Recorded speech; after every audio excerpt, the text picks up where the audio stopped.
በስመ አብ ወወልድ ወመንፈስ ቅዱስ አሃዱ አምላክ አሜን። ይትባረክ እግዚአብሔር አምላከ አበዊነ ለዘአብጽሐነ እስከ ዛቲ ሰዓት ቅድሙ ኩሉ ልዕሊ ኩሉ ናብዛ ሰዓት እዚኣ ዘብጽሐና ናይ አቦታትና ናይ ቅዱሳን አምላኽ ናትና እውን አምላኽ ቅዱስ እግዚአብሔር ስሙ ዝተኸበረን ዝተመስገነን ይኹን። እማ አምላክ ወላዲተ አምላክ ቅድስተ ቅዱሳን ድንግል ማርያም ስለ ፍጹም አዶነታ ስለ ፍጹም ክብራ ክብርን ምስጋናን ይብጻሕያ። ከምኡ እውን ቅዱሳን አቦታትና ቅዱሳን አዴታትና ምስተውሃቦም ክብሪ መጠን ኩሉ ምስጋና ይብጻሕዮም። ኣብ ዝተፈላለየ ዓለም ኮይንኩም እዚ መንፈሳዊ ሚድያ እዚ እትከታተሉ ስድራ እግዚአብሔር ኣብ መስቀል ተሰቂሉ ፍጹም ዝኾነ ሰላሙ ብዝሃበና ብኢየሱስ ክርስቶስ ፍጹም ሰላም ከመይ ትጸንሑ ከመይ ትኾኑ ሰላም እግዚአብሔር ምስ ኩላትኩም ይኹን። እንኳዕ ንበዓለ ሆሳዕና ብሰላም አብጽሖኩም አብጽሐና። በቅድስት ኦርቶዶክሳዊት ተዋሕዶ ቤተ ክርስቲያን ብድምቀትን ብፍሉይ መንፈሳዊ ስርዓትን ካብ ዝኽበሩ በዓላት ሓደ በዓለ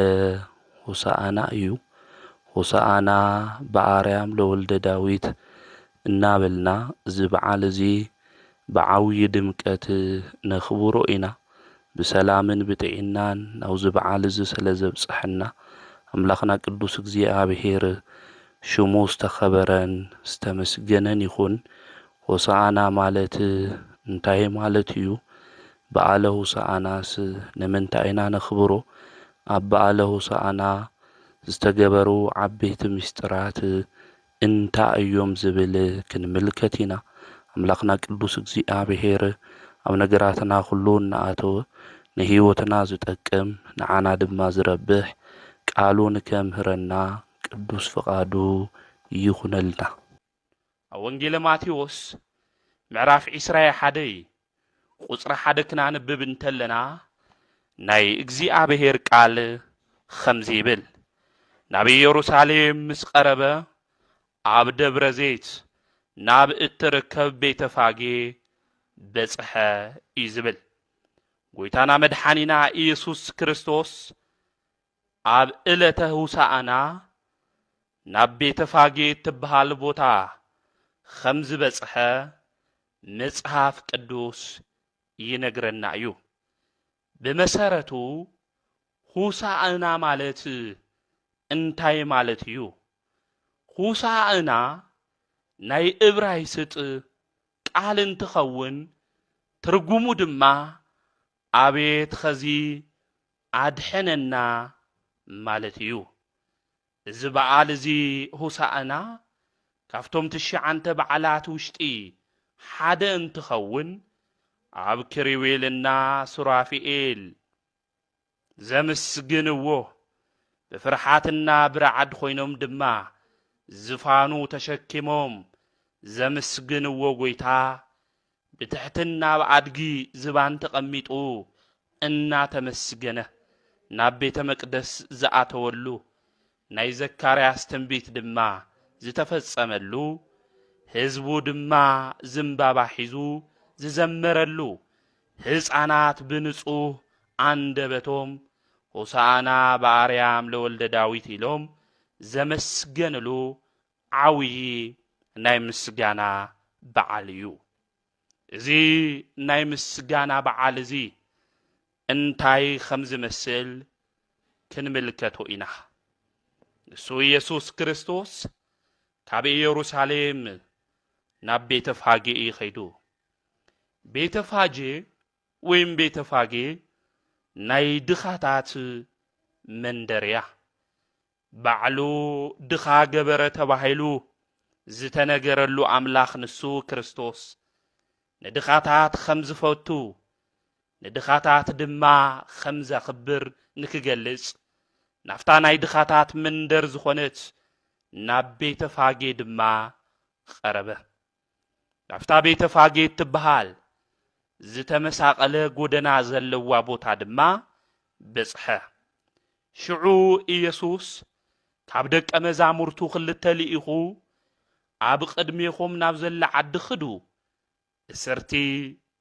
ኣድጊ ምስ ግልገል ኣድጊ ክትረኽቡ ኢኹም ጎይታና ንሱ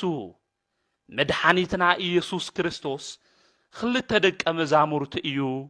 መሪጹ ንምንታይ ይመስለኩም ጎይታና መድኃኒና ኢየሱስ ክርስቶስ እቶም ደቀ መዛሙርቱ ሰለስተ ዘይገበሮም ካፍቶም 12 ናይ ጎይታና መድኃኒና ኢየሱስ ክርስቶስ ደቀ መዛሙርቲ ንሱ ዝመረጸ ክልተ ደቀ መዛሙርት ጥራሕ እዩ ንምንታይ እዩ ክልተ ደቀ መዛሙርቲ መሪጹ እንድሕር ኢልና ጎይታና መድኃኒና ኢየሱስ ክርስቶስ ንህዝብና ናይ ኣሕዛብ ሐዋርያ ገይሩ ከም ዝልእኾም ንካረድአና እዩ ክልተ ገይርዎ እዞም ክልተ ደቀ መዛሙርት ድማ መን እዮም ዝተለኣኹ እንድሕር ኢልና ቅዱስ ጴጥሮስና ቅዱስ ዮሐንስ እዮም ኣብ ቅድሚኹም ናብ ዘላ ከተማ ኽዱ ኣብ ዝተፈላለየ ኣገልግሎት ዘለና ሁሉ ናብ ቅድሚትና ናብ ዘላ ከተማ ክንምልከት ከም ዝግበአና እዩ ጎይታና መድኃኒና ኢየሱስ ክርስቶስ ዘረድአና እዞም ክልተ ደቀ መዛሙርት ቅዱስ ጴጥሮስ ቅዱስ ዮሐንስ ድማ ናብ ቅድሚኹም ናብ ዘላ ከተማ ኽዱ ዝተኣሰረት ኣድጊ ምስ እዋል ወይ ድማ ግልገል ኣድጊ ክትረኽቡ ኢኹም ኸይድኹም ድማ ፈቲሕኹም ኣምጽኡ ለይ ኢልዎም ጎይታና መድኃኒና ኢየሱስ ክርስቶስ ኣፍታ ከተማ ሳ ዝተኣሰረት ኣድጊ ምስ ግልገል ኣድጊ ከም ዘላ መን ይነግርዎ መጺኑ ጎይታና መድኃኒና ኢየሱስ ክርስቶስ ዝተኣሰራ ኣድጋ ኣለዋ እሞ ፍትሐያ ፍትሐየን ኢሉ ዝተናገሮ ማንም የለን ኾይኑ ግና መድኃኒት ንሱ ኢየሱስ ክርስቶስ እግዚአብሔር እዩ መድኃኒት ንሱ ኢየሱስ ክርስቶስ ኣምላኽ እዩ ዝተሓበአ ኩሉ መርሚሩ ዝፈልጥ ማእመረ ህውኣት እዩ ዝተሓበአ ነገር ሁሉ መርሚሩ ክፈልጥ ዝኽእል ናብ ዓለም ድማ ዝተገለጸ ቅዱስ ኣምላኽ ምዃኑ ክንርዳ ይግብአና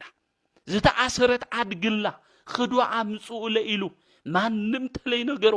ዝተኣሰረት ኣድጊ ከም ዘላ ዝፈለጠሉ ምስጢር እንታይ እዩ እንድሕር ኢልና እግዚአብሔር ሁሉ መርሚሩ ዝፈልጥ ኣምላክ ምዃኑ ንክንርዳእ እዩ በተለያውዚ ሐዋርያው ቅዱስ ጳውሎስ ኣብ ዕብራውያን መልእኽቱ ምዕራፍ 4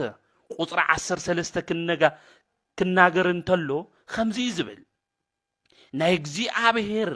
ዓይኑ ክምልከት እንተሎ ኣብ ቅድሚኡ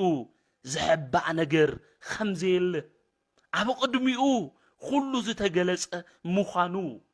ኣብ ቅድሚኡ ድማ ዝተሰወረ ፍጥረት ከምዘየለ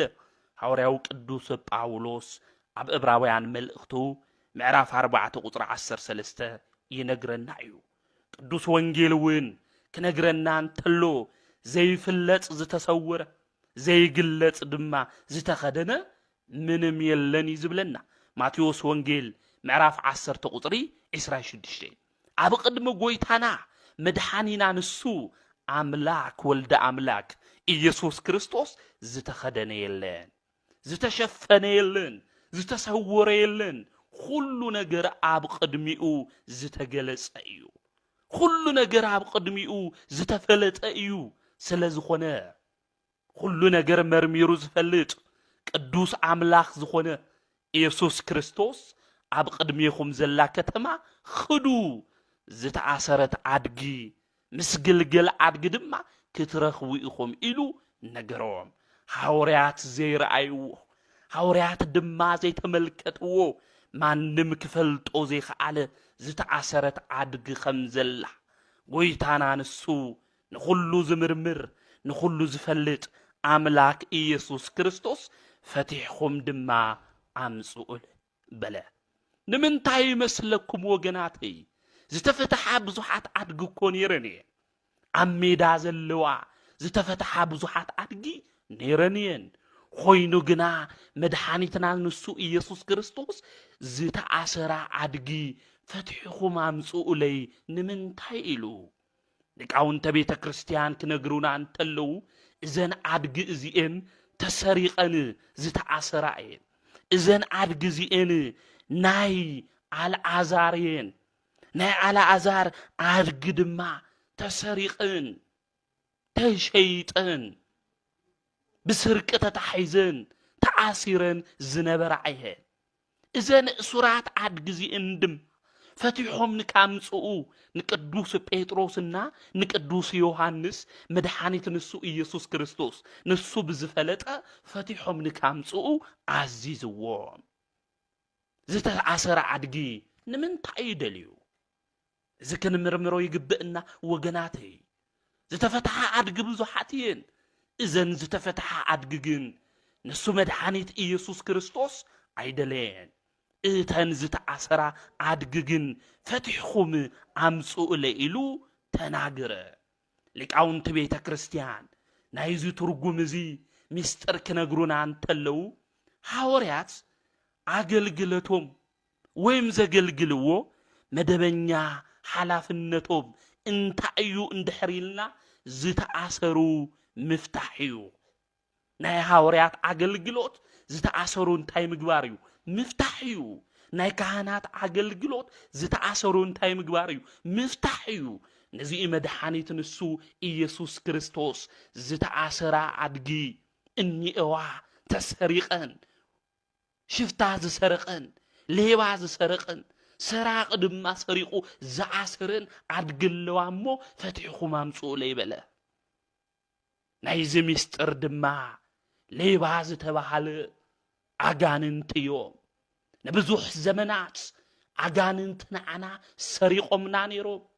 ሰሪቆምና ድማ በባርነት ግዞት ንኹላትና አሲሮምና ነይሮም ኮይኑ ግና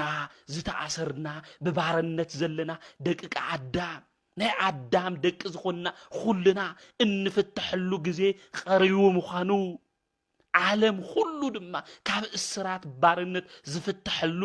ዝፈትሕ ንሱ መድኃኒት ብርሃን ናውዛ ዓለም እዚ ምግላጹ ተረድእ እንተሎ መድኃኒት ንሱ ኢየሱስ ክርስቶስ ነቶም ዝተኣሰሩ እንታይ ግበሩ ፈቲሕኹም ኣምጽኡ ለይ ኢሉ ተናገረ ወገናተይ አውዛ ዓለም እዚ ብኽልተ መንገዲ እዩ ሰባት ክእሰሩ ዝኽእሉ እቲ ናይ መጀመርያ እሱራት ኢልና እንጽውዖም ናይ ክሕደት እሱራት እዮም ናይ ክሕደት እሱራት እዮም ዘይተጠመቁ ናይ እግዚአብሔር ደቂ ዘይኾኑ ናይ እግዚአብሔር ልጅነት እንብሎ ናይ ስላሴ ልጅነት ዘይተቀበሉ ናብ ወንጌል ማሕበር ዘይመጹ ንኸብዶም ጥራሕ ዝሓደሩ አምልኮተ እግዚአብሔር ኸሞኝነት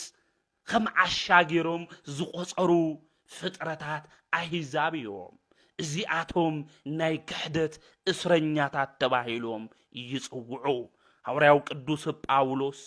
ኣብ ቆሮንጦስ ቀዳማይ መልእኽቱ ምዕራፍ 2 ቁጽር 14 ከም ዝተናገረው ማለት እዩ ናይ ክሕደት እንታይ እስረኛታት አውዛ ዓለም እዚ ናይ ክሕደት እስረኛታት ከም ዘለው ክንፈልጥ ይግብእና መድኃኒትና ንሱ ኢየሱስ ክርስቶስ ድማ ከም ዝበለ እቶም ብክሕደት ዝተኣሰሩ ፈቲሕኹም ኣምጽኡ ለይ በለ እቶም ብክሕደት ዝተኣሰሩ እንታይ ግበሩ ለይ ፈቲሕኹም ኣምጽኡ ለይ ብምንታይና ክንፈትሖ ሐዋርያት እዮም ተላኢኾም ቅዱስ ጴጥሮስና ቅዱስ ዮሐንስ እዮም ክልቲኦም ተላኢኾም ፈቲሕኹም ኣምጽኡ ለይ በለ ክርስቶስ ብክሕደት ዝተኣሰሩ እተን አድጊ ተኣሲረን ዝነበራ ፈቲሕኹም ኣምጽኡ ለይ ከም ዝበለ መድኃኒት ንሱ ኢየሱስ ክርስቶስ ብክሕደት ዝተኣሰሩ ወንጌል ኣምሂርኹም ኣብ ቀራንዮ ብዝኸፈልኽዎ መስዋዕቲ ብዝፈጸምኽዎ ቤዛነት ሰቢኽኹም ካብ ጠንቋል ገዛ ካብ ቃልቻ ገዛ ካብ መናፍቃን ድንኳን ካብ ጣዖት ገዛ ካብ ክሕደት እስር ቤት ዝተኣሰሩ ፈቲሕኹም ካብ ዘይምእማን ናብ ምእማን ንመንፈስ ቅዱስ መሕደሪ ንጸጉኡ ድማ መግለጺ ገይርኹም ፈቲሕኹም ኣምጹለይ ምኽንያቱ ስልጣነ ክህነት ሂቦኩም እየ ክብል እንተሎ እዩ። ወገናተይ ናይ ክህነት ኣገልግሎት እንታይ እዩ እንድሕር ኢልና ካብ ክሕደት ካብ ዘይምእማን ናብ ምእማን ምምጻእ እዩ ናይ ካህን ኣገልግሎት። እዚ ከርድእ እንተሎ ስልጣነ ክህነት ድማ ንሃዋርያት መሃቡ መድሓኒት ንሱ ኢየሱስ ክርስቶስ ክገልጽ እንተሎ ፈቲሕኹም ኣምጹለይ እተን ዝተዓሰራ እተን ዝተፈትሓ ይኹንኹን ዝደሊ እተን ዝተዓሰራ በብዙሕ ነገር ተኣሲረን ዘለዋ ንዓኣተን ፈቲሕኹም ኣምጹለይ በለ። ወገናተይ ኣብዚ እትሰምዑ ባገልግሎት ዘለኹም ክህነት ዘለኩም ኣቦታተይ ኣብዚ ኣብ መንደር ዘመላለሱ ክሒዶም ድማ ኣብ መናፍቃን ኣዳራሽ ንዘለዉ ኣብቲ ድንኳን እሱ ድማ ብክሕደት መንገዲ ንዝመላለሱ ሰባት ኩሎም ፈቲሕና ንክናምጽእ እግዚአብሔር ስልጣን ንዓና ከም ዝሃበና ክንፈልጥ ይግብእና። እቲ ሓደ እሱር ኢልና ኣብዚ ዓለም እዚ ንጽውዖ እዚ እዩ። እቲ መበል ካልኣይ ናይ ኃጢአት እሱራት እዮም። ናይ ኃጢአት እሱራት እዮም። ወይታና መድሓኒና ኢየሱስ ክርስቶስም ፈቲሕኹም ኣምጹለይ ትብል እንተሎ ካብ ኃጢአት ካብ ማእሰራ ኃጢአት ዝተኣሰሩ ፈቲሕኹም ኣምጹለይ ትብል እንተሎ እዩ። ሰባት ኣሚንና ትንጥመቕ እንተለና ተጠሚቕና ናይ እግዚአብሔር ደቂ ምስ ኾንና እቲ ዝተዋሃበና ጸጋ መንፈስ ቅዱስ ብኃጢአት ነርሰሖ ኢና። ካብ ፍሬ ምግባር ድማ ንፍለ ኢና። ብኃጢአት ሰንሰለት ንእሰር ኢና። ንዞም ዝተኣሰሩ እዚኦም ድማ ፈቲሕኹም ኣምጹለይ ክብል እንተሎ እዩ። ካብ በደሎም ካብ ርኽሶቶም ካብቲ ኣቆሽሾሞ ዘለዉ ካብቲ ኣርሲሖሞ ዘለዉ ማንነት ኃጢአት ፈቲሕኹም ኣምጹለይ ኢሉ ጎይታ ክናገር እንተሎ እዩ። ናይ ወንጌል ናይ ብስራት ዜና ዋና ዓላማ እውን እዚ እዩ። ወገናተይ ኣብዚ ዘመን እዚ በብዙሕ ነገር ተኣሲርና ኢና። ብኃጢአት ተኣሲርና ኢና። ብርኽሰት ተኣሲርና ኢና። ብዝሙት ተኣሲርና ኢና። ብዳንኪራ ተኣሲርና ኢና። ብስኻር ተኣሲርና ኢና። በብዙሕ ነገር ተኣሲርና ኢና። ኾይኑ ግና ጎይታ ንዑ ድማ ሰለና ድሊ እቶም ዝተኣሰሩ ፈቲሕኹም ኣምጹለይ ዝብል ናይ ትምህርትና ርእሲ እውን ንጎይታ የድልይዎ እዮም። ስለ ዝኾነ ፈቲሕኹም እንታይ ግበሩ? ኣምጹለይ። ንሕና ኩልና ንጎይታ ነድሊ ኢና። ንእግዚአብሔር ነድሊ ኢና። ማንም ዘይጠቅም ባርያ ወይ ማገልጋሊ የለን። እቲ ዝሓለፈ ቅድሚ 2 ሰሙን ዝረኣናዮ ገብርሄር ዝበሃል ማንም ሰብ ብህይወቱ ዝተባሃዎ መክሊት እኒአዎ እዩ። ንኹሉ እግዚአብሔር ኣእምሮ ሂብዎ እዩ። እቲ መክሊት ኣእምሮ እዩ። ና ወገናተይ ኩልና ንእግዚአብሔር ንጠቅም ኢና። ማንም ዘይጠቅም የለን። እተን ዝተኣሰራ ኣድግኳ ጎይታ ነቶም ደቀ መዛሙርቱ ክእዝዞም እንተሎ ፈቲሕኹም ኣምጹለይ ዝሓተኩም ሰብ እኳ እንተሃለወ ንጎይታ የድልይዎ እዮም በሉ። ንመን የድልይዎ እዮም? ንጎይታ የድልይዎ እዮም። ወገናተይ ንሕና ንመን ነድሊ ኢና?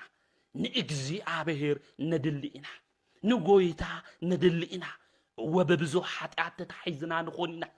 ወበብዙሕ ርኽሰት ወዲቕና ንኾን ኢና። ብዙሕ ኃጢአት በደል ሰሪሕና ኣብ ኃጢአት ባሕሪ ንሕምስ ንኾን ንኽእል ኢና። ኾይኑ ግና ንጎይታ ነድሊ ኢና። ንመን ነድሊ ኢና?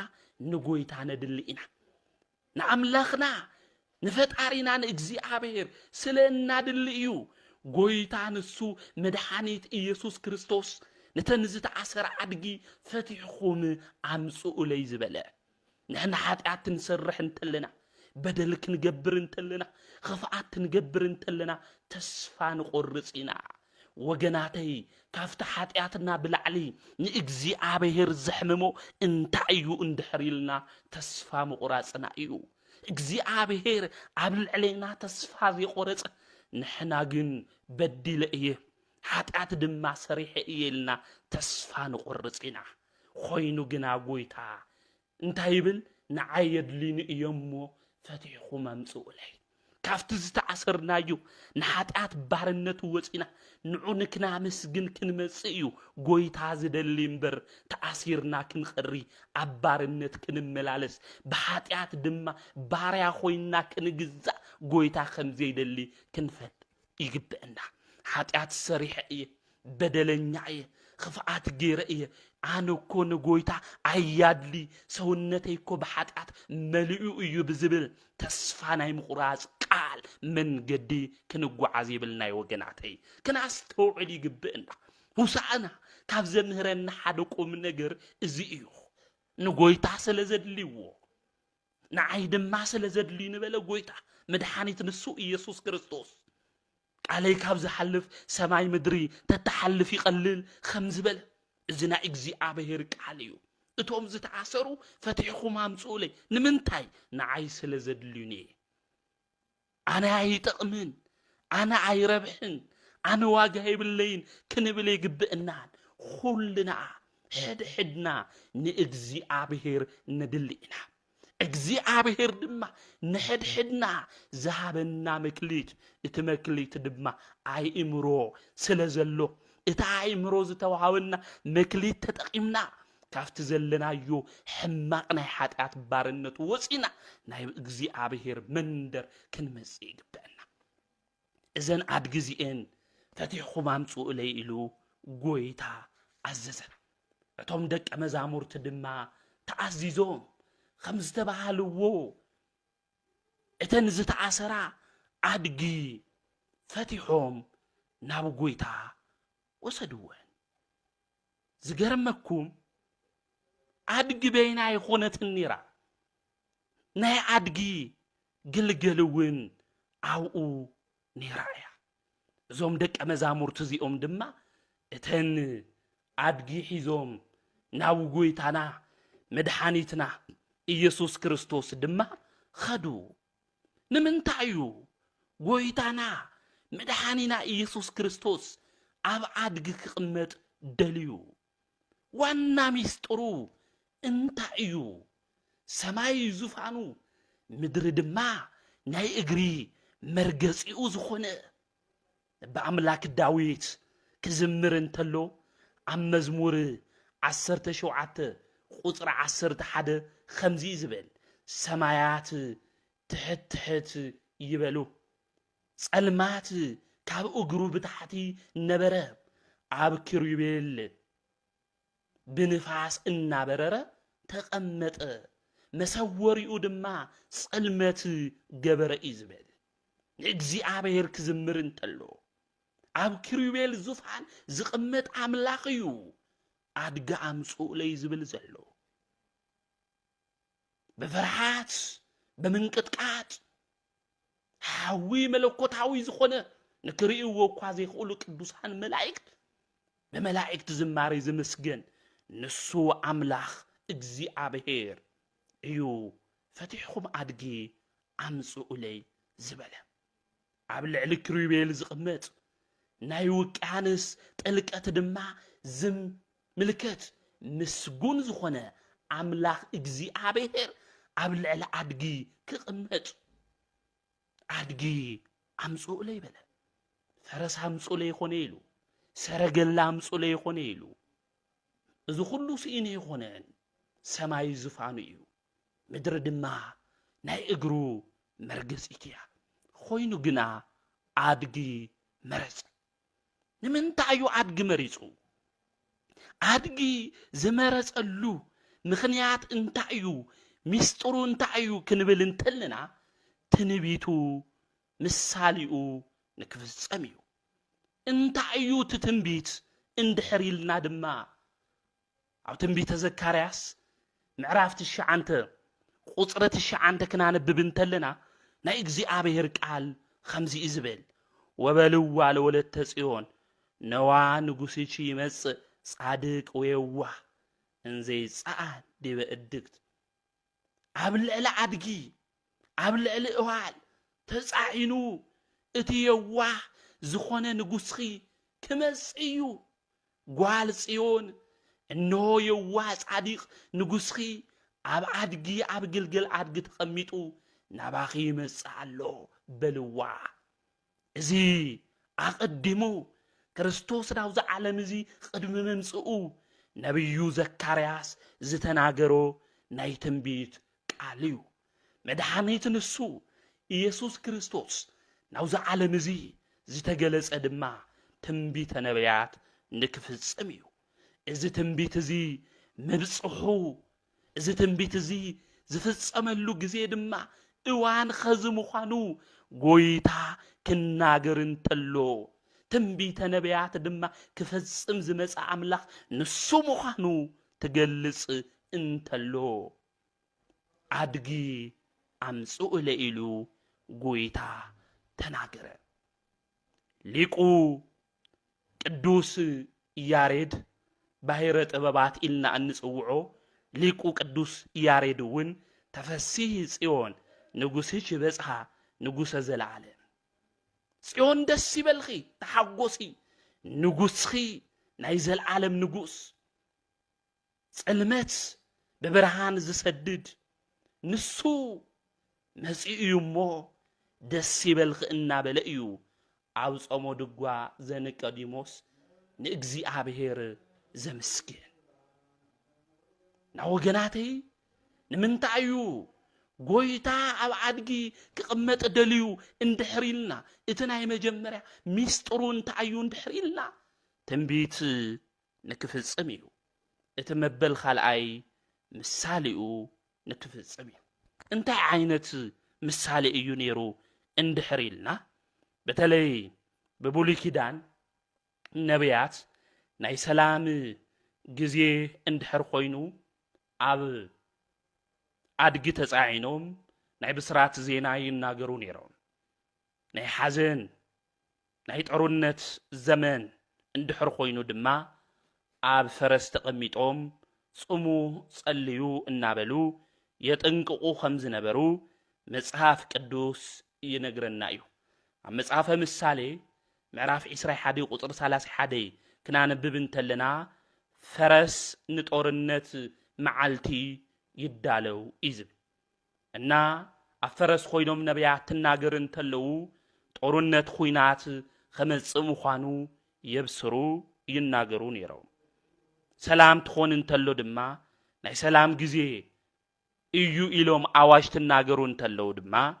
ኣብ ኣድጊ ተቐሚጦም ጻዕዳ ተኸዲኖም ጻዕዳ ተጠምጢሞም ጻዕዳ ጭራ ሒዞም ድማ ይረአዩ ከም ዝነበሩ ናይ መጽሐፍ ቅዱስ ታሪክ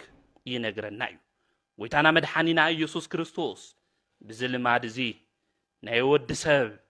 ዝዕረቀሉ ዘመን ፍዳና መርገም ዝርሕቆሉ ናይ በለስ ደም ዝደርቀሉ ናይ ደቂ ሰባት ካብ ዲያብሎስ ኣፍ ካብ ኣጋንንቲ ኣፍ ድማ ዝድሕንሉ ዝወጽሉ ናይ 5500 ዘመን ዝፍጸመሉ ወዲ ሰብ ተስፋ ድማ ዝጽብ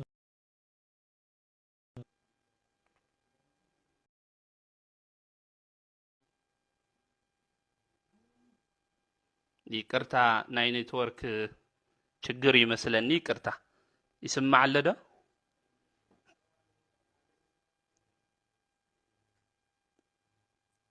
ይስማዕ አለ ዲዩ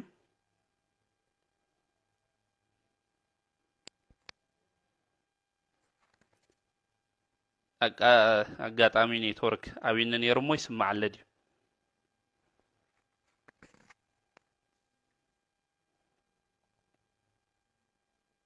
እሺ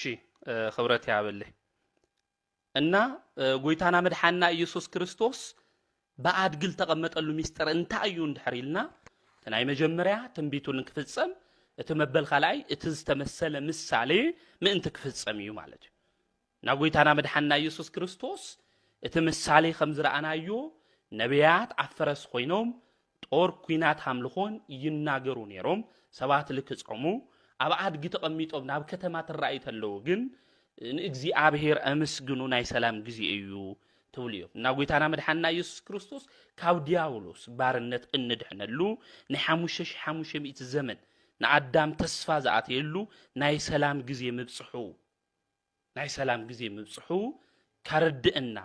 ከረድእና ናይ ሰላም ምልክት ድማ ምዃኑ ንኹልና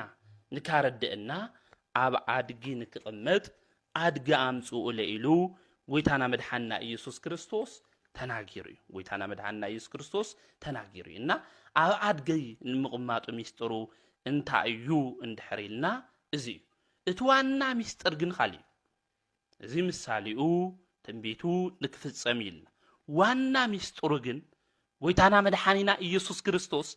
ኣብ ኣድጊ ንምንታይ እዩ ተቐሚጡ እንድሕሪልና ኣብ ኣድጊ ዝተቐመጠ ሰብ ኣድጊ ክትጎይ ትኽእል ድያ ኣድጊ እኮ ይትጎይ ኣድጊ ክትጎይ ትኽእል ኣብ ኣድጊ ሓደ ሰብ ተቐሚጡ ጸሪፍና ተኸይዱ እኳ ወዲያው ኢና ንሕዞ ምክንያቱ ኣድጊ ክትጎይ ስለለይ ትኽእል ብዙሕ ማለት እዩ ና ጎይታና መድሓንና ኢየሱስ ክርስቶስ ኣብ ኣድጊ ዝተቐመጠ ኣያምልጢ ርሒቑ እውን ኣይኸዲ ጎይታና እውን ብኣድጊ ተቐሚጡ ካብ ቤተ ኣይሁድ ኢደ ያምልጢ ክሕዙኒ እዮም ክሰቕሉኒ እዮም ትብል እንተለዩ ኣብ ኣድጊ ዝተቐመጠ ሰብ ክርሕቕ ከመልጥ ከምዘይኽእል ኩሉ ጎይታና መድሓንና ኢየሱስ ክርስቶስ እውን ካብ ቤተ ኣይሁድ ኢድ ምትሓዝ ኣያምልጢ ንሳቶም ድማ እንታይ ክገብሩን እዮም ክሰቕሉኒ እዮም ትብል እንተለዩ ካሊእ ጎይታና መድሓንና ኢየሱስ ክርስቶስ ንምንታይ እዩ ኣድጊ ኣምጽኡ ለይሉ ኣብ ኣድጊ ድማ ተጻዒኑ ክኸደልዩ እንድሕሪልና ጎይታና መድሓንና ኢየሱስ ክርስቶስ ኣድጊ ክትጎየ ትኽእል ብዙሕ ክትርሕቑ እውን ትኽእል ብፍጹም ልቦናኹም ኮይንኹም ብቁኑዕ መንፈስ ኮይንኹም ንትደልዩኒ ሰባት ኩሉ ናይ ቀረባ ኣምላክ ምዃኑ ትነግረና እንተለዩ ጎይታና መድሓንና ኢየሱስ ክርስቶስ ናይ ርሑቕ ኣምላክ ይኾንኹ ኣብ ትንቢተ ኤርምያስ ምዕራፍ 23 ቁጽሪ 23 ናይ ቀረባ ኣምላክ እምበር ናይ ርሑቕ ኣምላክ ኣይኾንኹን እዩ ና ጎይታና መድሓንና ኢየሱስ ክርስቶስ ኣብ ኣድጊ ተቐሚጡ ልመጸሉ ምኽንያት እንታይ እዩ ንምንታይ ኣብ ኣድጊ ክቕመጥ ደልዩ ሚስጥሩ እንድሕሪልና ኣነ ናይ ርሑቕ ኣምላክ ይኾንኹ ና ቀረባ ኣምላክ ክብል እንተለዩ ብቕኑዕ መንፈስ ኮይንኹም ለሚንኹም እንድሕር ደሊኹምኒ ብፍጹም ልቦናኹም ኮይንኹም እንድሕር ለሚንኹምኒ ኣነ ና ርሑቕ ኣምላክ ይኾንኹ ና ቀረባ ኣምላክ ኢሉ ትናገር እንተለዩ ጎይታና መድሓኒና ኢየሱስ ክርስቶስ ካሊእ ኣድጊ ዝተነዓቐት ፍጥረት እያ በተለይ ኣብ ብሉይ ኪዳን ኣድጊ ንመስዋዕትነት ይትኾን ዝተነዓቐት እያ ዝተዋረደት እያ ንሕና እውን ብኃጢአትና ምኽንያት ብበደልና ምኽንያት ዝተነዓቕና ዝተዋረድና ኢና ነርና ጎይታና መድሓኒና ኢየሱስ ክርስቶስ እታ ዝተነዓቐት ኣድጊ ኣምጽኡ ለኢሉ ኣብ ልዕሊኣ እንታይ ኮይኑ ተቐሚጡ ንሕና እውን ብዝሰራሕናዮ ኃጢአት ብበደልና ብኽፍኣትና ዝተዋረድና ኢና ነርና ምንም ኣድግን መስዋዕትነት ከምዘይ ተቐርቡ ኩሉ ብኩሉ ተዋሪዳ ዝተነዓቐት ከም ዝነበረት ኩሉ ንሕና እውን ብዲያብሎስ ኢድ ወዲቕና ብእግሩ ድማ እንርገጽ ዝነበርና ኣብ ባርነት ዝነበርና ዝተዋረደ ማንነት ዝነበረና ኢና ኣድግን መስዋዕት ከምዘይ ትኸውን ኩሉ ንሕና እውን ንምንም ነገር ዘይንኸውን ኢና ነርና ነዚእን 5500 ዘመን ኩሉ ኣብ ጸልማት ባርነት ኩልና ደቂ ሰባት እንነብር ዝነበርና ንምንም ንመስዋዕትነት እንኾነ ይነበርና ና ጎይታና መድሓኒና ኢየሱስ ክርስቶስ ኣድጊ ተዋሪዳ ኣብ ቅድሚ ሰባት ድማ ዝተነዓቐት እያ ኮይኑ ግና ጎይታ ኣብ ልዕሊ ክሩቤል ዝቕመጥ ዝተመስገነ ኣምላኽ ቅዱስ ግን ኣብ ልዕሊኣ እንታይ ኮነ ተቐመጠ ንሕና እውን እቲ ናይ ውርደትኩም ዘመን እቲ ናይ ንዕቐትኩም ዘመን እቲ ናይ ፍዳ መርገም ዘመን ከዚ ኣብቂዑ ካብቲ ዘለኹም መባርነት ድማ ከውፅኦኩም ዝተገለጽኩ ኣምላኽ እየ ትብል እንተሎ ጎይታና መድሓንና ኢየሱስ ክርስቶስ ኣድጊ መሪጹ እዩ ና ወገናተይ ኣውዚ ብደንብ ክናስተውዕሎ ይግብአና ኣድጊ ሹማ እኳ لصرفينا نتقم ودز ادغي ገለ እንድሕሪልና ትንጻረፍ ተለናኮ ናውርደት ወይም ልጸርፊ እንጥቀመልዩ ምንም አድግ ብዙ አገልግሎት እኮ ታበት خبري يبهواي او استفلالي عد እንድሕሪና ተመሳሳል ታሪክ እዩ ለለዋ አድጊ ብሸኽም ብዝሓት ዝባናት ኃይል ኾነት ያ ለቆሰለት ያ እግራውን ብጽዕነት ምኽንያት ኃይል ኾነት ያ ለደኸመት ያ በትሪ ለምረራ ዕረፍት ድማ ዝናፈቃ እንስሳ እያ አድጊ ኾይኑ ግና ጎይታና መድኃኒና ኢየሱስ ክርስቶስ እዛ ዝተዋረደት አርጊ ኣብ ኪሩቤል ዝባን ዝቕመጥ ሰማያዊ ንጉስ ክርስቶስ ብትሕትና ዝፋኑ ገበራ ትልገር ሚስጥር እዚ ብትሕትና ጎይታና መድኃኒና ኢየሱስ ክርስቶስ ዝፋን ገበራ ዱላ ለመደት በትር ለመደት ዕረፍት ዝናፈቃ አድጊ ምስኪን ቀንበረይ ለዝቢ እዩ ሸኽመይ ቀሊል እዩ ዝበለ ንጉስ ተቀመጣ እና ታልተዋረደት አርጊ ጎይታና መድኃኒና ኢየሱስ ክርስቶስ እንታይ ገይርዋ ማለት እዩ አኽቢርዋ አውዝ ንርዶ ዓውይቁም ነገር ጎይታና መድኃኒና ኢየሱስ ክርስቶስ ለማንም ሐምለይ ንዕቅ አድግም ብሸኽም ምኽንያት ለጎንበሐት ያ ብሸኽም ምኽንያት ዝባናት አይልኾነ ለቆሰለ እዩ አውዝ ዘመን ዝውን በኃጢአት ምኽንያት ሸኽምና ዝበዝሕና ቁስሊ ኃጢአት ድማ ዝበዝሕና ሁሉ በኃጢአት ምኽንያት ድማ ዘጎንበስና መሬት እንርኢ ሁላትና ክርስቶስ ቅመጠና ከም ዝመጽእ ክንፈልጥ ይግበአና ሁሉና ኃጢአት ንሰርሒና ሁሉና አና እግዚአብሔር ክብር ጎዲልና ነይሩ በተለይ አቡል ኪዳን ሁሉና ክብር ጎዲልና ነይሩ ማንም ጽድቅ ዝሰርሐ ነበረ አድግውን ተዋሪዳ ዝተናዓቀት ሸኽም በዝሕዋ ቆሲላ ዝነበረት ዝባና ግን ጎይታና ታይ ኮይኑዋ ሰማይ ዝፋን ልኾነ ሰማያዊ ንጉስ ግን ተቀሚጥዋ አድግል ገርመኩም ጎይታ ክቅመጣ ምኽንያት ልኾነ እንታይ እዩ እንድሕሪና አድጊ ትሑትያ ትዕግስተኛ ያ አድጊ የዋያ ንሕናውን ብህይወት ዘመንና ሁሉ ትሑታት እንድሕር ኮይና ትዕግስተኛታት እንድሕር ኮይና የዋሃት እንድሕር ኮይና አምላከ ምህረት ንሱ ኢየሱስ ክርስቶስ ክቅመጠና ካብ እስራትና ፈቲሑ ንክቅመጠና ናይ ክብሩ መግለጺ ከም ዝገብረና ክንፈልጥ ይግበን ዛአድ ግዚያት አሲራ ያ ነራ ፈቲሑም አምጽው ወይሉ መጀመሪያ ካብ እስራታ እንታይ ገይሩ ፈቲሕዋ መበል ኻልኣይ ድማ ኣብ ልዕሊኣ እንታይ ኮይኑ ተቀሚጡ ናይ እግዚአብሔር ዙፋን ልቦናና ክኾን እንድሕር ደሊና ኮይና ትሑታን ክንኾን ይግበን ትዕግስተኛታት ክንኾን ይግበአና የዋሃት ድማ ክንኾን ይግበአና ጎይታና መድኃኒና ኢየሱስ ክርስቶስ አድጊ የዋያ ትዕግስተኛ ትሑትያ እኽሊ ተሸኪማኮ ድርቋኩ ይልብሃዋ ንፋይ እኽሊ ይልብሃዋ አይደል የበልዒት ብሊ አድጊ ትሑቱ ከም ልኾነት ሁሉ ንሕናውን ብህይወት ዘመንና ሁሉ ትሑታት ክንኾን ይግበአና ትዕግስተኛታት ክንኾን ይግበአና የዋሃት ክንኾን ይግበአና ካብኡ መን ይቅመጠና አድጊ ማለት እዩ አምላኽና እግዚአብሔር ክቅመጠና ይመጽእ ማለት እዩ እና ጎይታና መድኃኒና ኢየሱስ ክርስቶስ ኣብ ልዕሊ አድጊ ንምንታይ እዩ ተቀሚጡ እንድሕሪና ዋና ሚስጥሩ ብዚ ክንርድኦ ይግበአና ካሊ ንአድጊ ውለታይ አድጊ ምንም ሐምሊ ይውላ ጌርና ኢና ንሐስብ ኾይኑ ግና አድጊ ንሕና ንዕቃይና ብእግዚአብሔር ግን ዝተኸበረት ከምኡውን በዓልቱ ውለታ እንስሳ እያ ሃመዩዚ እንድሕሪልና ጎይታና መድኃኒና ኢየሱስ ክርስቶስ በተለይ አቡሊ ኪዳን ክናንብብ እንተለና ናይ በልዓም አድግን ፈልጣ ኢና በልዓም ለእስራኤል ክረግም ሃምል ኸደ ታሪኩ ብዙሕ እዩ መጽሐፍ ቅዱስ አትይኹም ስኹም አንብብዎ በልዓም ለእስራኤላውያን ክረግም ኾይኑ ግና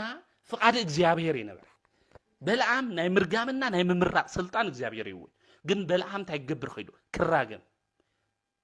በልዓም ግን ካፍትል ኖሮ ፍቅረ ነዋይ ገንዘብ ፎቲኢ ክረግም ኸይዱ ካፍትል ለዎ ፍቅረ ነዋይ ተመሊሱ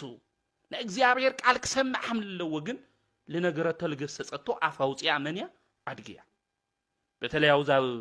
خلأي ملك بيتروس معرف خلته قطري 16 كنا نببت لنا لنجرة الناس بعمس لبو لتعوره بجنزب فتوت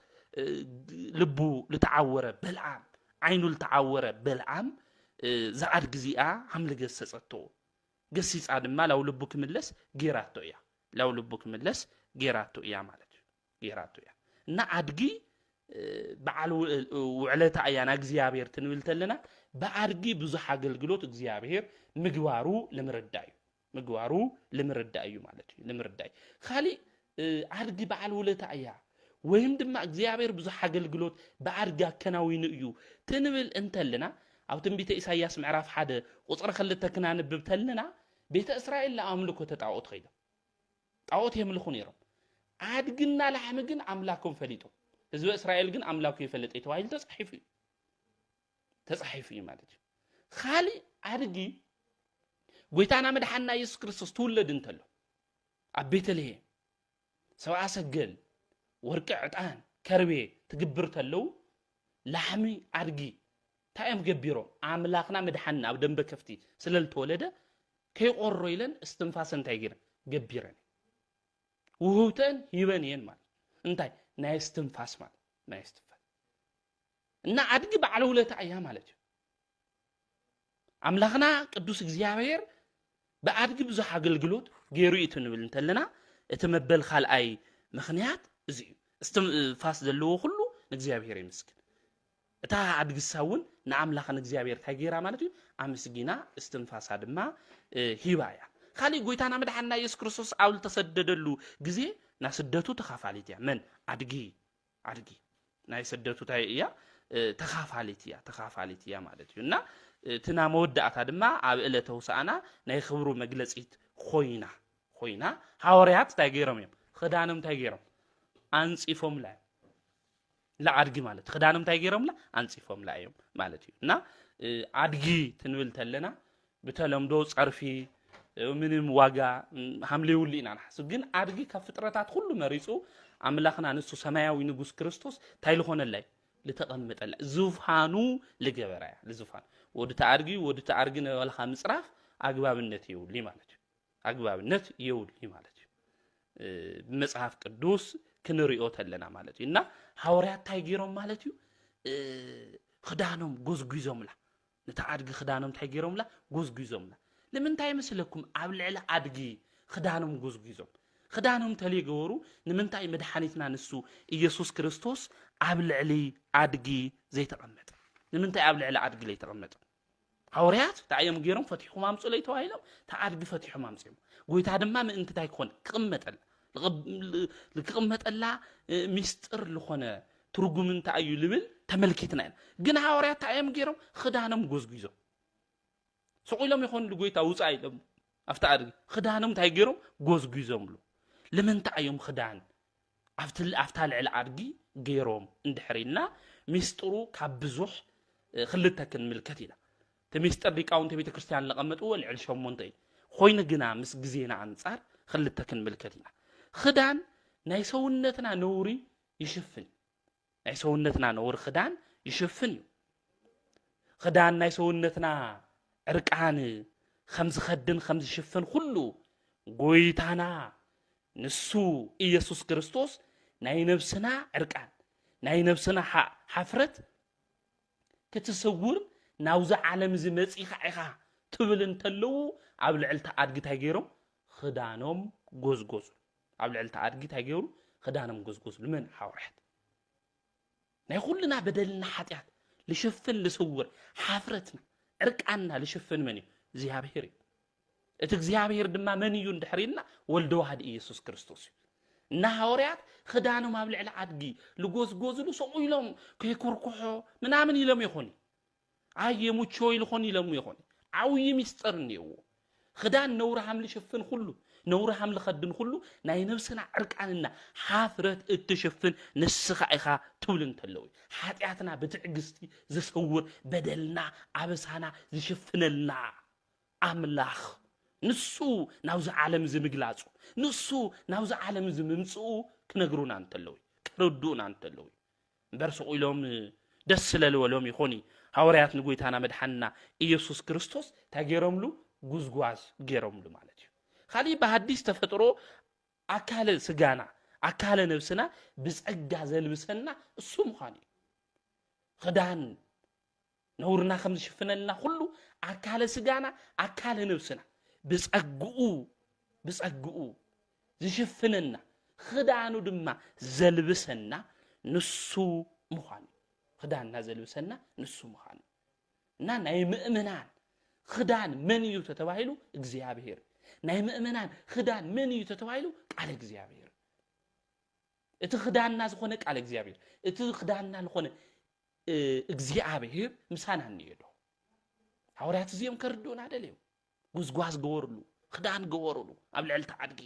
نورنا تشفنلنا نجراتنا كله تحابلنا نسخة ناي كلنا بدل حاتيات እግዚአብሔር تتناجر نيرو عو جنبرنا تتصحفلنا نيرو من تطويل እግዚአብሔር ما مسجن نزيو لب أملاك داويد كمسجن انتلو عم مزمور مئة إسرائيل شعنتي قصر سلسته تناجر انتلو حاتيات عو قدمينا تلقورنا يا حاتيات عو قدمينا تتجل صنيرة عو قدمي خمن تتأكل نيرو حاجاتنا تتناجر نيرخا أو قدمينا تتجورو نيرخا من يا قدمي خا تتقولوا نيرو إلي تناج نغزيابير حاجاتنا كله لشفنا مستر زحلولنا نجراتنا كله حاويو زحس عبسانا بدلنا نخالي جليسو زيري أملاك نهوريات زمخانو سلال فلتو خدانهم عبل علت عرقي جوز جيزهم ليهم اتخال أي مخنيات خدان تحسب انتلو ينسيه خدان تقششو تايخوني مالتيو ينسيه نسخان بمرقم بفدا بكونني زقششة سونتنا بدم خافساشنت كتحسو زمز آخائخا تقول تلوي اتخال أي مستروزي تلقوشش خدان تحسب انتلو خمن نصحول بما يتحسيو هم نصحولو تحسيو نسخاون كمرجم كفدا ككونني لقوشش سونتنا بدم خاف فساسنت كتحسب زتجلسخا زمصاخا اخا كبل انتلو من قدوس بطرس قدوس يوحنس خالي اتوم حواريات خدان ጉዝጓዝ ለጎይታና መድሐና ኢየሱስ ክርስቶስ ለገወሩ ዋና ሚስጥር ማለት ይውና ተዋና ሚስጥር ክንርዶ ይግበን خدانم ጎዝጎዝሉ ገወሩሉ ተባልተሉ ኣብ ልዕል አድጊ ምንም ትርጉም ሌውሉ ሚስጥር ሌውሉ ጌርና ክንወስዶ አይግበናይ ብልፈተውና ካብ ኃጢአትና ድማ ብደሙ ለሐጸበና ንሱ እግዚአብሔር ክብር ምስጋና ይግቦይ ካብ ኃጢአትና ዘንጸህና ብደሙ نسو مدحانيتنا إيسوس كريستوس يو أمسكال تسقيلو إننا نسو ناينا نتعيو خدان نايو ناينا تعيو خدان نايو ناينا خدان زخونا أبونا أملاخنا قدوس إجزي أبيهر كنا مسجنو خبرنا عخايخون كنولو يجبن دحرزي خداونتم أبزبان هتا جمس جبرو قويتانا مدحنا إيسوس كريستوس نبيت مقدس يخيل نعمنتا يخيدو لبيت مقدس يخيدو لبيت مقدس قويتانا مدحانينا إيسوس كريستوس تخدن تلو دما عفت جزيسو لنبرو أيهوداويان عفت زمن السو زنبرو حزب إسرائيل كافتوهم الناس العو خدانهم دما الناس أفيهم نقويتا مسجينهم نتعدقتا يخوينوا تنسي في الله حوريات هنسيفهم لا خداونتو يقرن خويت ميستر قويتا سلل تقمطا اتالتنا عقت التواردت ادقي لمسوايت كوالي تقرب እንኳን ለቤተ መቅደስ ክትዓቱ خدان ተነጽፉዋ ክትኸድ ለመስዋዕትነት ለይተበቃ ለተዋረደት ነበረት አድጊ خዝግን ሁሉም خدانهم አውጽዮ እናንጸፉ ወሰአና በአርያም ለወልደ ዳዊት እናወሉ አመስግን እታ አድጊ ለኽብራ ኢሎም ይኹኒ خدانهم አንጽፎም زمبابانا أورطونا ناسلعو أما لقويتانا لانصفلو قبل علي أمن سلدل تقمطي نغوسا سماي ومدر أملاك أمالكت ናይ ነገስታት ሁሉ ንጉስ መድኃኒ ዓለም ኢየሱስ ክርስቶስ ካብ ሰለስተ አካል ሓደ አካል ዝኾነ ወልድ ኣብ ልዕሊኣ ስለል ተቐመጠ ነታ ኣድጊ አንጸፉላ ናዛ ኣድጊ እዚኣ ክርስቶስ ስለል ተቐመጣ ዘምባባ እናቆረጹ ክዳኖም ድማ እናንጸፉ ሆሳዕና በአርያም ለወልደ ዳዊት ኢሎም አመስግነሞ ጎይታና መድኃኒና ኢየሱስ ክርስቶስ እውን ኣብዛ ኣድጊ እዚኣ ተቐሚጡ ላብ ቤተ መቅደስ ኸደ እሱ ናብ ቤተ መቅደስ ትኸድ እንተሎ ድማ ኢየሩሳሌም ተሃወከ ምህዋኽ ናይ ዘይምእማን ውፅኢት ምዃኑ ክንፈልጦ ይግብአና ናይ ክርስቶስ እምነት ዝጎደሎም ኩሉ ሻዕ ይድንግጽ እዮም ኩሉ ሻዕ ድማ ይርበሹ እዮም ክርስቶስ ኣብ ውሽጦም ዘየለ ናይ ክርስቶስ ኣምላኽነት ዘይኣመኑ ኩሉ ሻዕ ከም ዝህወኹ ክንፈልጥ ይግብአና እዚ ድምፂ እዚኦ ኣብ ኢየሩሳሌም ዝነበሩ ሁሉ ክዝምር እንተለው ብዝማሬ ድማ ተመሊኦም ንኣምላኾም ንንጉሶም ንክርስቶስ ንኣምላኽና ትዝምሩ እንተለው ፈሪሳውያንና አይሁድ ድማ ደንገጹ ረበሹ ኣብ ውሽጦም መን ስለዘየለ ክርስቶስ ስለዘየለ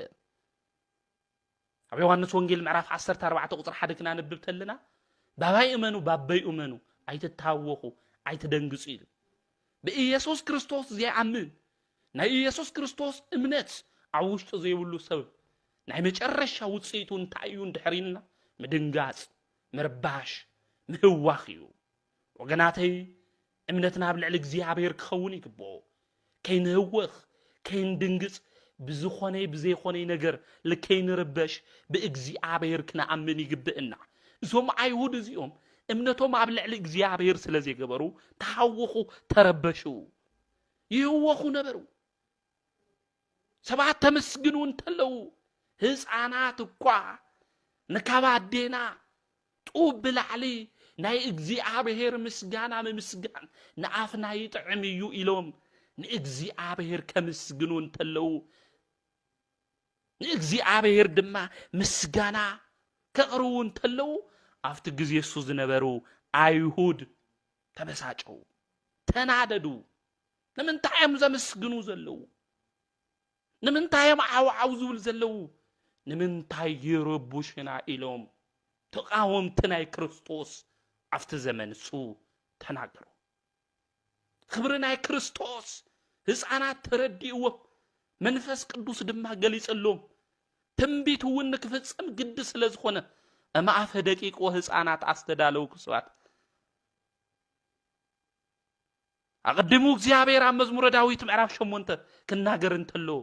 ኣብ ህፃናት ናይ ምስጋና ኣፍ እግዚአብሔር ከምዛ ዳለወ ኣቀድሙ እግዚአብሔር ተናጊሩ እቲ ትንቢት እሱ ክፍጸም ግድ እሞ ህፃናት ድማ ከዘመስግኑ ምስጋና ንወልደ ዳዊት ይኹን ኣድሕነና እናበሉ መድኃኒት ንዓለም ሁሉ ዝተገለጽኻ ንስኻ ኢኻ እናበሉ ንወልደ ዋህድ ኢየሱስ ክርስቶስ ኣብቲ ግዜ እሱ ኣመስገኑ ንኽብሩ ተመስግኑ እንተለው ንጌትነቱ ድማ ዕልል ኢሎም ትዝምሩ እንተለው ግን ኣብቲ ግዜ እሱ ዝነበሩ ፈሪሳውያን አይሁድ ድማ ተበሳጭዎም ሱቕበሉ በልዎም ዘይምዕዳል እኮ እዩ ወገናተይ ህፃናት ከምስግኑ እንተለው ህፃናት ክዕልሉ እንተለው ካብንኦም ዝባን እናዘለሉ ምስጋናን እግዚአብሔር እንታቅርቡ እንተለው እቶም ኻሊኣት ልብ ዝገበሩ መምህራን ኢና ዝብሉ ንአይሁድ ግን ሱቅ በልበሉ እቶም ህፃናት ግን መምስጋኖም ኣያቋረጹን ንህፃናት እውን ሱቅ በሉ ትብሉ እንተለው ኣይታሃውኹና ኣይትረብሹና ትብሉ እንተለው ዞም አይሁዳውያን እዚኦም ክርስቶስ ከምዚሉ ተናገረ እዞም ህፃናት እዚኦም ሱቅ ክብሉ እንድሕር ኣዘዝኩሞም ናይ ቢታንያ እማን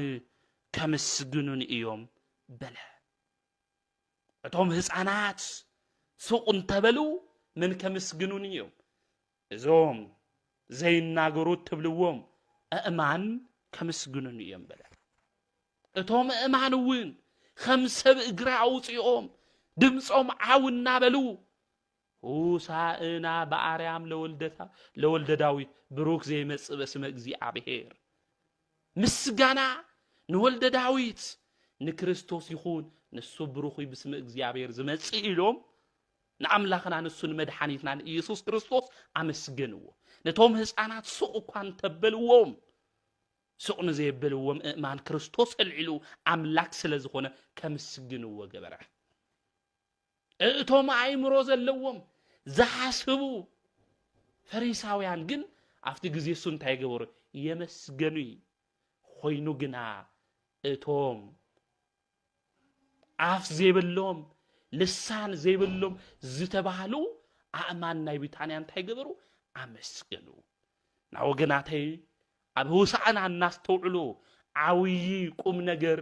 ናይ ምስጋና መዓልቲ እዩ بهوت زمننا كله زخلخلنا كله يخليهم زجاردنا نجرات كله يخليهم بزمننا كله جن قدوس مسواعيد غيرنا سونتنا نعملخنا እግዚአብሔር ከነመስግኖ ይግበእና ሆሳዕና ማለት ካሊው ትርጉሙ ከዝመጽኢኻ አድሕነና ማለት ከዝመጽኢኻ አድሕነና ሆሳዕና ማለት መድኃኒት ማለት ሆሳዕና ማለት መድኃኒት ዝኾንኻ ንስኻ ከዝመጽኢኻ እንታይ ግበር አድሕነና ማለት እዩ ግናቴ ከዛድሕነና ክንውለ ይግበእና ካው ዝወደቕናዮ ኃጢአት ካው ዝወደቕናዮ በደል ካው ዘለናዮ ጸገም ካው ዘለናዮ ሽግር አውጽእና ሆሳዕና ወዲ ዳዊት ዝኾንኻ ንስኻ ክርስቶስ ብሩኽ መጽኢኻ እንታይ ግበረና አድሕነና ክንውለ ይግበእና ሆሳዕና ክንውሎ ዝግበእና ግዜ ኸዚ ወገናተይ نعابتلو عادحننا بروخ مدحانيت نسخ عيخا قالوا اوت شجرنا كفتحلنا يخ قالوا اسكاب خزمو كيرنا يونا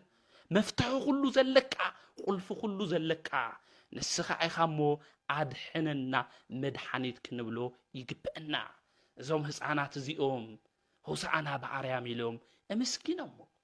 አእማን ናይ ቢታንያውን ንአምላኽና ንሱን መድኃኒትና ንኢየሱስ ክርስቶስ እንታይ ገይሮም አመስግኖ ህፃናት ከምዘ መስገኑ ሆሳዕና ኢሎም ከምዝ ጸውዑ ንዓኸ ዘድሕነና ከምዝ በልዎ ወገናተይ ብዙሕ ችግር ኣለና ወገናተይ ብዙሕ ሐዘን ኣለና ብዙሕ ነገር ኣለና ሰላም ሃበና አድሕነና ክንብሎ ይግበእና ካብ ዘለና ኃጢአት ካብ ዘለና ሽግራት ሁሉ ንካውጽእና ተለይልኻ ናባና ንዓ ሆሳዕና ክንብሎ ይግበእና ናጎይታና መድኃኒና ኢየሱስ ክርስቶስ ናብ ኢየሩሳሌም ተዓድጊ ሒዝዋ ኣተወ ንመስዋዕትነት ዘይትቐርብ ዝነበረት ዓድጊ ናብ ቤተ መቅደስ ሒዝዋ ኣተ ንመስዋዕትነት ዘይንኸውን ዝነበርና ዝተዋረድና ዝተናዓቕና ንሱ ግን ኣብ መስቀል ተሰቂሉ ቤዛ ኩላትና ኮይኑ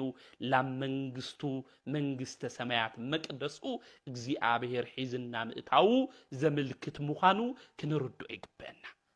ወይታና መድኃኒና ኢየሱስ ክርስቶስ ድማ 3000 ቤተ መቅደስ ዘይርዎ ንዚዩ ንግስ ትኾንተሎ በዓል ትኾንተሎ ታወተ ህጉ ሒዞም አቦታትና 3000 ዘሩ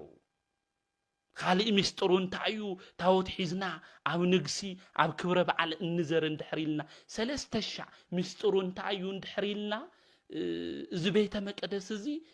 نايس اللاسي سلستنت لنقرلو نايس اللاسي جزائيو كنبل نتلنا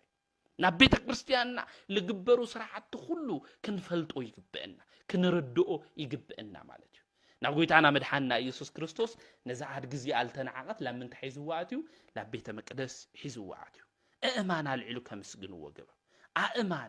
أمان لتبعله مسترو أنت أيو اندحريلنا امني درقيو امني زنقعيو امني زحليو بأمنت زحلات لخون بأمنت لزنقع لتبعله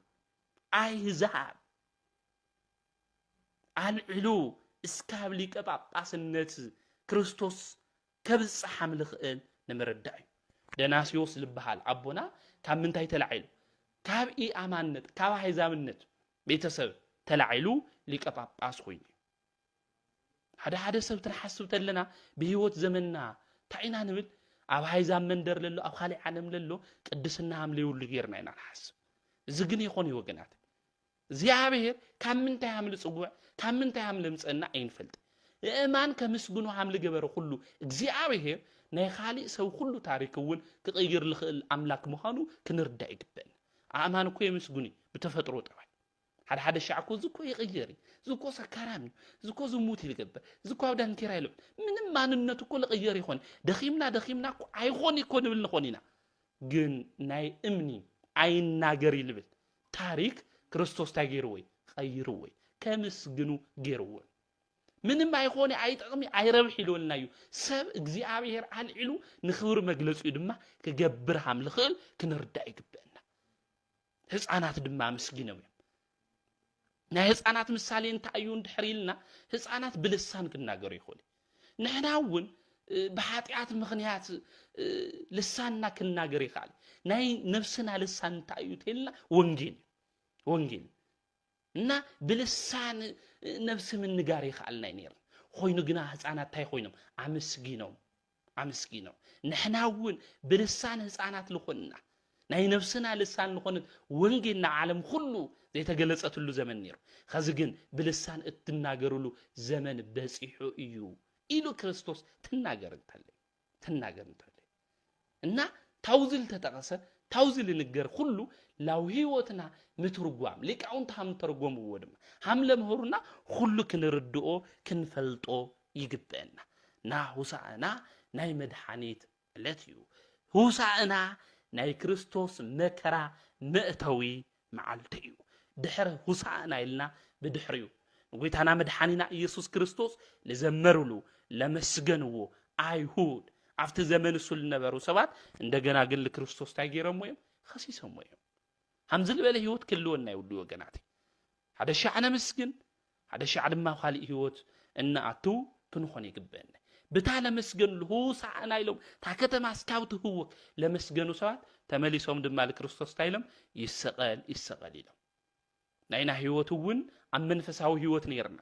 ኣብ ንስሓ ህይወት ነይርና ኣብ ቃሉ ምስማዕ ነይርና ከም ቃሉ ክንነብር ነተገብአና ኣብ ካሊእ ህይወት ልከይና ኣቲ ተመሊስና ድማ ብልተሰሓተ መንገዲ ልከይን ቀድ ልቦናና ድማ ለኩልና እግዚአብሔር አምላኽ ንክምልሰልና ንአምላኽና ናይ እግዚአብሔር ናይ ትምህርትና ርእሲ ታይ ነይሩ ጎይታ ይደልዮም ኣሎ